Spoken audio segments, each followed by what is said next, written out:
My name is Charlotte. I'm a 62-year-old retiree living in a small house in the suburbs of California.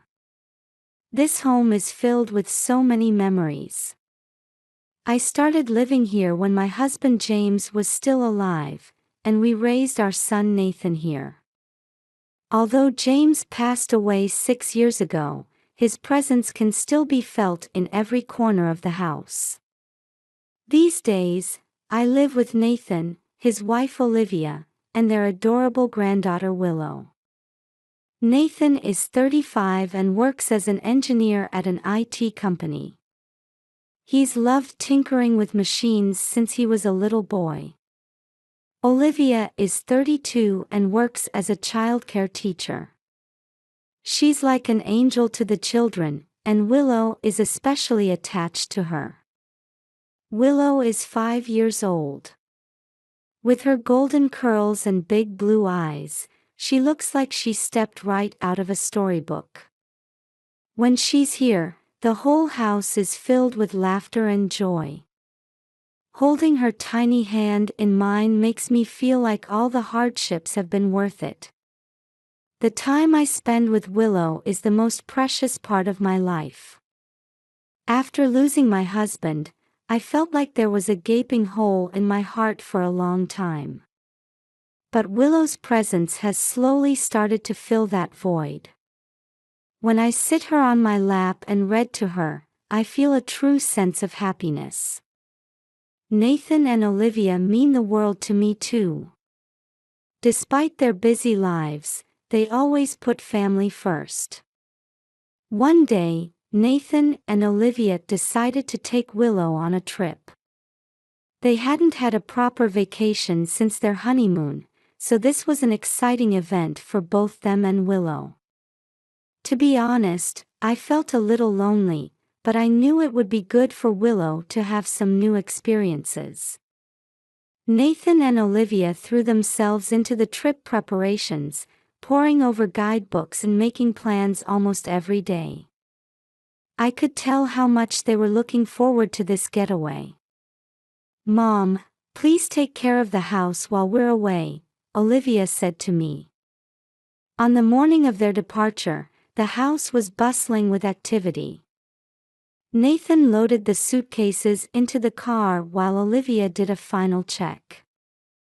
Willow had a little backpack on and was hopping around with excitement. "Grandma, look! New sneakers." Willow proudly showed me her feet. Those tiny feet looked ready for a new adventure. "They're wonderful, Willow. I'm sure lots of adventures are waiting for you," I said, hugging her close and kissing her cheek. Olivia expressed her gratitude to me. "Knowing you're here puts our minds at ease." "Thank you." In the car, Willow kept repeating how excited she was to go on an airplane. I waved until I couldn't see her smiling face anymore, then went back inside. Returning to the house alone, the silence felt more pronounced. Without Willow's laughter and the patter of her little feet, the house seemed bigger. I looked forward to their safe return, knowing Willow would have many new stories to share. That night, even with the TV on, something felt missing without Willow's voice. I went to her room where her little bed was neatly made, her favorite stuffed animal resting on top. "Willow, hurry back," I whispered to myself. I resolved to enjoy the quiet time alone while eagerly awaiting her return. On the day Nathan, Olivia and Willow were supposed to come back from their trip, I was waiting by the front door to greet them. Hearing the car pull into the driveway, I hurried outside. I expected to hear Willow's energetic voice, but only Nathan and Olivia emerged from the vehicle, their faces grim. "Mom, we're home," Nathan said in a weary voice. His face showed exhaustion and an indescribable tension. "Welcome back, Nathan and Olivia. Where's Willow?" I peered into the back seat. But Willow was nowhere to be seen. Olivia glanced away for a moment, her eyes brimming with tears. Willow. She had an accident on the trip and passed away. The instant those words reached my ears, time seemed to stop. My mind went blank and I was at a loss for words. What? That can't be. I don't believe it. How? I stood there in shock. Nathan's shoulders sagged as he let out a deep sigh. Mom, we still can't believe it either. It was a truly unfortunate accident. How could this happen? Willow. She was so full of life. My voice trembled. Olivia broke down crying and Nathan held her shoulders.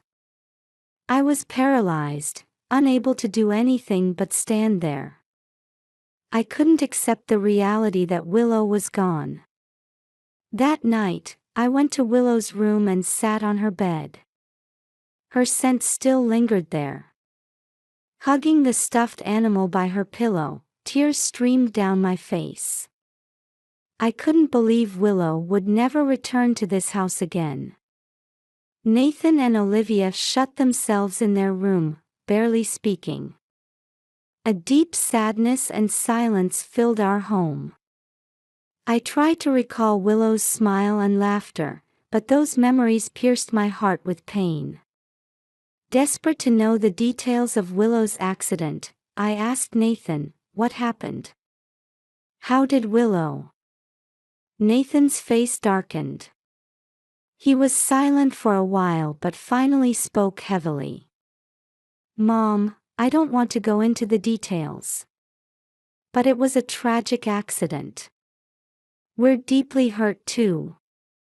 That explanation wasn't enough. Something felt off, like something was being hidden. But seeing Nathan and Olivia's anguish, I swallowed my words, unable to press further. That night, I couldn't sleep. Willow's face and voice wouldn't leave my mind as tears fell endlessly. My heart was shrouded in deep doubts. Did she really die in an accident or was there some hidden truth? Ever since the day Nathan and Olivia told me of Willow's death, my life has completely changed. Each day without her is quiet, lonely, and feels like there's a gaping hole in my heart. Everywhere I look in the house, I'm reminded of her smile and voice. Waking up and gazing at the living room where she always played, tears flow unbidden. Her little chair and favorite picture books remain in their places, all painful reminders that she is no longer here. At night, I make a habit of going to the room where Willow slept and sitting on her bed. Burying my face in her pillow, I can almost catch her scent, and my chest tightens with grief. Nathan and Olivia also seem unable to move past Willow's death. Occasionally, I hear Olivia's muffled sobs from their room. Nathan barely speaks and some days doesn't go to work, shutting himself in at home. One day, I received an email notification on my phone. When I checked the sender, I couldn't believe my eyes. It was from Willow. At first, I thought it must be some mistake. But when I opened the email, it read, "Grandma, help me. I'm still alive." In that instant, my whole body trembled and I gasped for air. What did this mean? Willow was alive. I couldn't comprehend what was happening. But the content of the email was undeniably from Willow, her familiar tone and way of speaking. I immediately rushed to Nathan and Olivia, showing them the email. Nathan, Olivia, look at this. I got an email from Willow. For a moment, Nathan looked shocked, but quickly changed his expression. He stared at me coldly and said in a choked voice, "Mom, that must be some mistake. Willow is already." Olivia, her eyes red and swollen, weakly said, "Mom, you need to accept reality." I felt angry at their reactions. How could they be so calm about this? Why wouldn't they believe the possibility that Willow was alive? I believe Willow. If she's asking for help, I'll do whatever it takes to save her, I resolved. I headed straight to the police station. The hope that Willow was still alive drove me, and I was seized by a strong desire to rescue her no matter what. At the reception desk, I desperately showed them Willow's email. "Please. My granddaughter is asking for help. Please investigate this." I pleaded, tears streaming down my face. The police officers were initially perplexed, but seeing my desperation, they agreed to look into it. The detective in charge asked me for details and carefully examined the email's contents. "It will take time to trace the source of this email. And this alone isn't sufficient evidence. Can you think of anything else?" the detective said. "Nathan and Olivia claim Willow died in an accident. But I can't believe it. Something isn't right." I explained frantically. The police promised to proceed with the investigation, but unease lingered within me. If the evidence was lacking, there was no telling how far the police would go. I felt I needed to find some clues myself. Returning home, Nathan and Olivia seemed suspicious of my actions. Nathan stared intently at my face and demanded, "Mom, where have you been?" "It's nothing. I was just worried about Willow." I made an excuse, but his gaze was sharp. I decided to search Willow's room, thinking she may have left some clues behind. I scoured every corner, checked drawers and closets. But I found no notable leads. Ever since receiving Willow's email, my mind hadn't known peace. The police investigation made no progress, only fueling my impatience with each passing day. I felt I needed to take some action myself to save Willow. One day, I waited for Nathan and Olivia to go out, then thoroughly searched the house again, looking for any clues connected to Willow. I meticulously inspected each room. Entering Nathan's room, I carefully examined his desk and found a locked drawer. Searching around, I finally found a spare key hidden under the desk. Unlocking it revealed the drawer stuffed with documents. Carefully checking each one, I found several loan agreements with large sums.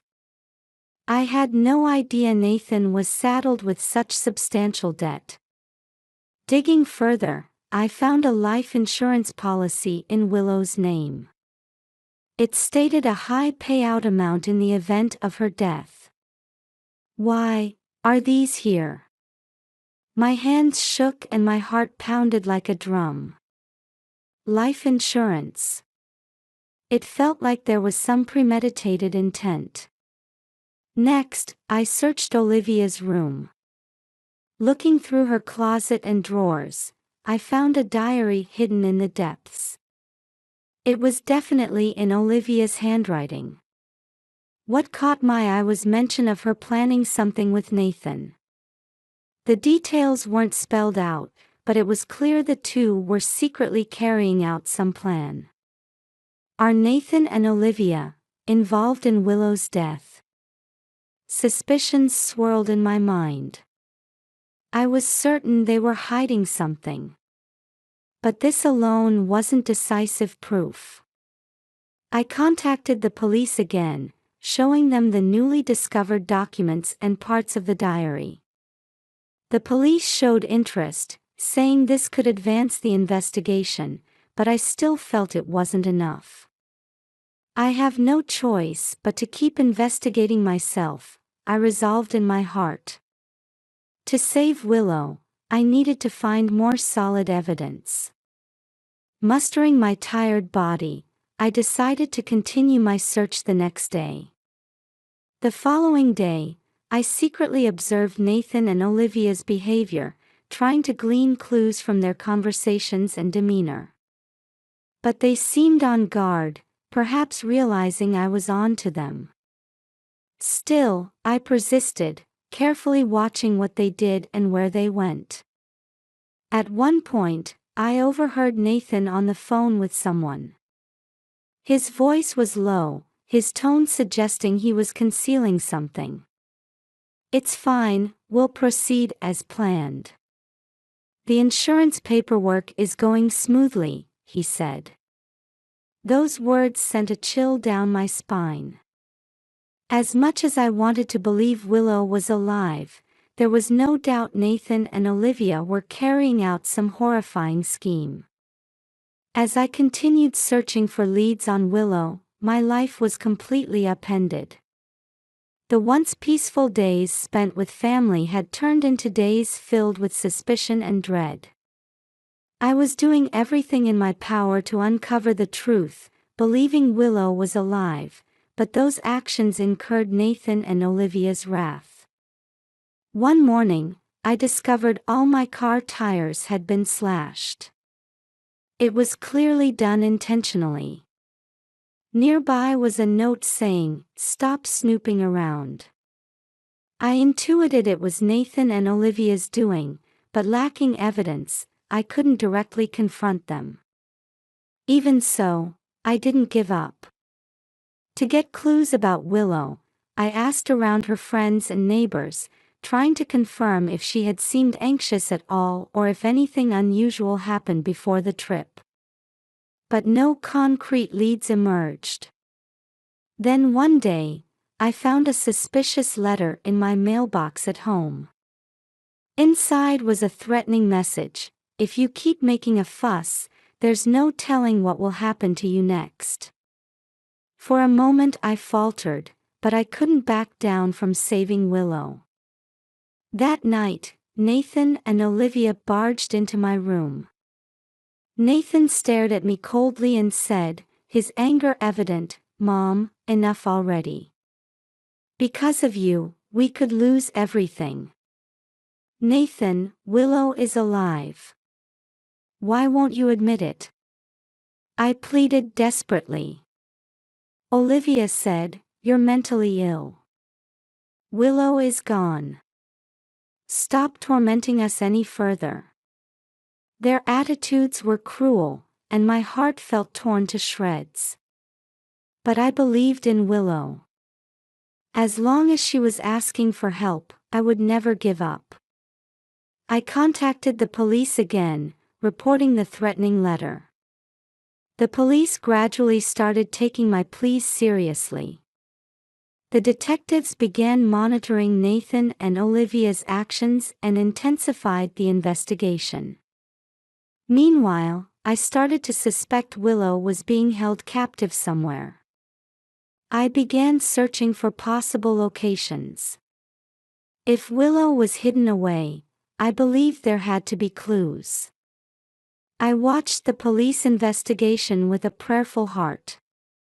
Wishing for Willow's safety, I spoke to her in my mind. "Willow, just hold on a little longer. I'll definitely come to save you." However, the police investigation was slow to make progress. So I decided to seek help from my friend Benjamin Smith, a former detective. Although retired, he had years of experience and sharp instincts. When I explained the situation, he immediately promised to help. "Charlotte, this could get quite dangerous. But let's do everything we can for Willow," Benjamin said. We started monitoring Nathan and Olivia's movements even more closely. With Benjamin's help, we identified places they frequented and investigated the surrounding areas. Finally, we found an abandoned factory where Willow was likely being held. "This is it. Willow might be inside," Benjamin said. We decided to check the factory ourselves before notifying the police. Approaching under cover of night, we indeed heard a faint voice from inside. It was Willow's voice. My heart pounded fiercely, and tears welled up. "Benjamin, Willow is here," I said, unable to contain my excitement. "Let's proceed carefully, Charlotte," Benjamin calmly replied. We snuck in through the factory's back door and cautiously advanced. Moving down a dark hallway, we spotted Willow in the distance. She was sitting in a small room, looking frightened. At that moment, Nathan and Olivia appeared before us, their faces a mix of anger and fear. Nathan shouted, "Mom, what are you doing here?" "I came to save Willow." "Why did you do this?" I demanded, my voice shaking. "Don't interfere anymore." Olivia glared at me. Benjamin calmly intervened, saying, "It's over. The police will be here soon. Don't resist." But Nathan and Olivia showed no signs of giving up and attacked us. A fierce struggle ensued. Benjamin also fought desperately to subdue them. "Willow, run!" I shouted, trying to guide her to safety. Willow, confused and crying, followed my instructions and started running. Hearing her little footsteps fading amid the sounds of our struggle, I felt a small measure of relief. With Benjamin's help, we managed to restrain Nathan and Olivia. Just then, police sirens could be heard. Benjamin had called them. Officers rushed to our aid. Nathan and Olivia were still resisting but were apprehended by the police. Nathan stared at me with fury-filled eyes and said, "Mom, why would you?" But I looked back at him calmly. "Nathan, what you did is unforgivable. I don't know what you were thinking, but this is wrong," I replied with a resolute attitude. Olivia, tears streaming down her face, tried to make excuses, saying, "We just..." But the police arrested her and Nathan. Willow was safely rescued. Benjamin confirmed our safety and smiled with relief. "You did well, Charlotte. Willow is safe now," he said. "Thank you so much, Benjamin. I don't know what would have happened without you," I conveyed my gratitude. "Grandma, I was so scared." "Thank you for saving me," Willow said tearfully. "Willow, it's all right now. We'll always be together from now on," I whispered gently to her. After safely rescuing Willow, I held her tight, feeling the warmth of her little body as tears flowed. "I'm sorry, Willow. I couldn't find you sooner." "I'm so sorry," I apologized, stroking her hair. "But it's okay now. Grandma is here with you," I whispered softly. Willow, still trembling, nodded as if reassured in my arms. With Nathan and Olivia arrested, questioning began at the police station. They consistently maintained their innocence, repeatedly insisting Willow's disappearance was an unfortunate accident. Meanwhile, the police started examining the evidence I provided. The loan documents, Willow's life insurance policy, and their suspicious behavior all started coming together as pieces of the puzzle. As Willow underwent counseling, she gradually began talking about what she experienced. Her testimony was crucial for the police and became an important clue in uncovering the truth. Daddy and Mommy said they had to make it seem like I disappeared, but it was for everyone's sake. I was so scared. Willow told me, crying. The police officers recorded Willow's statement and subjected Nathan and Olivia to even harsher questioning. But they continued to deny the crime. We didn't do anything wrong. This is all a misunderstanding, Nathan claimed. My mother-in-law is fabricating everything. Willow is just confused, Olivia agreed. However, as the police continued their pursuit, Nathan and Olivia's lies began to unravel. Contradictions and unnatural statements in their actions came to light one after another, exposing their plan. In the end, their confessions revealed the whole truth. They had targeted Willow's life insurance money to pay off their debts, planning to hold her captive and fake her death. The plan ended in failure.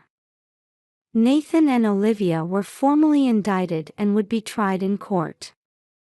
Many people gathered in the courtroom, and tension hung in the air. Taking the witness stand, Willow mustered her courage and spoke of her experience. If it weren't for Grandma, I don't know what would have happened to me. Daddy and Mommy hurt me, she said tearfully. I also took the stand, explaining the full extent of their plan. They were saddled with enormous debt. And to get their hands on Willow's life insurance, they tried to hold her captive and fake her death, I stated. The judge listened to our testimonies and understood the maliciousness of Nathan and Olivia's actions. The debt was overwhelming. We tried to solve everything with Willow's insurance money.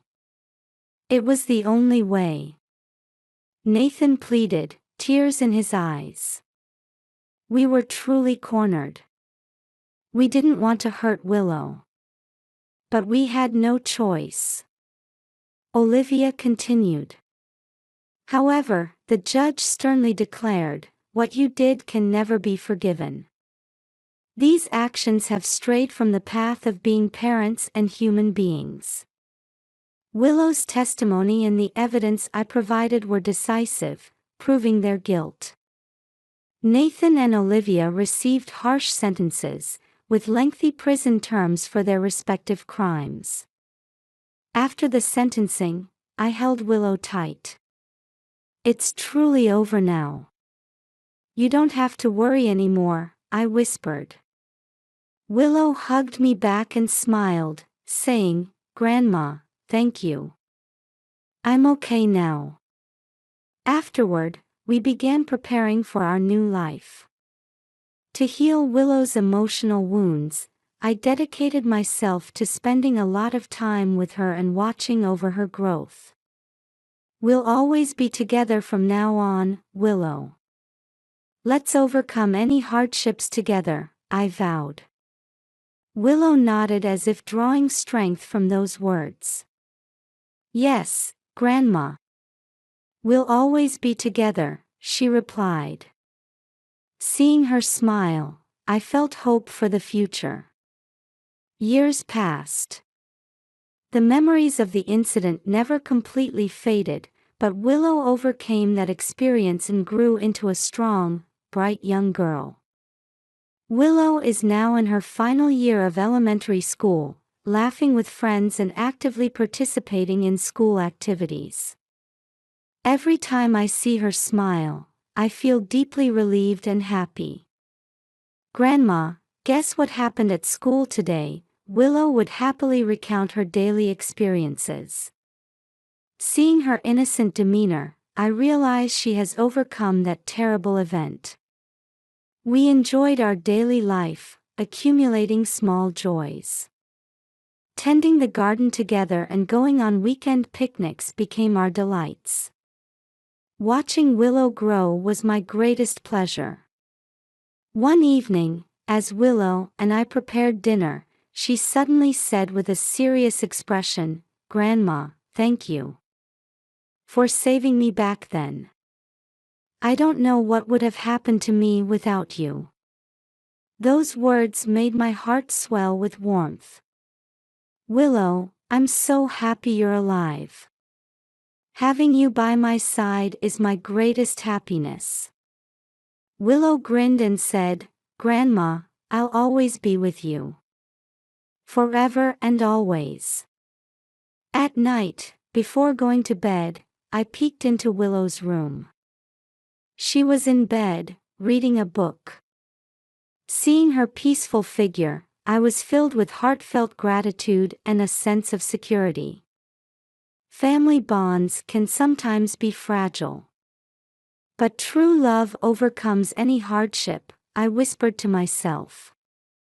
My bond with Willow made us strong and gave us hope for the future.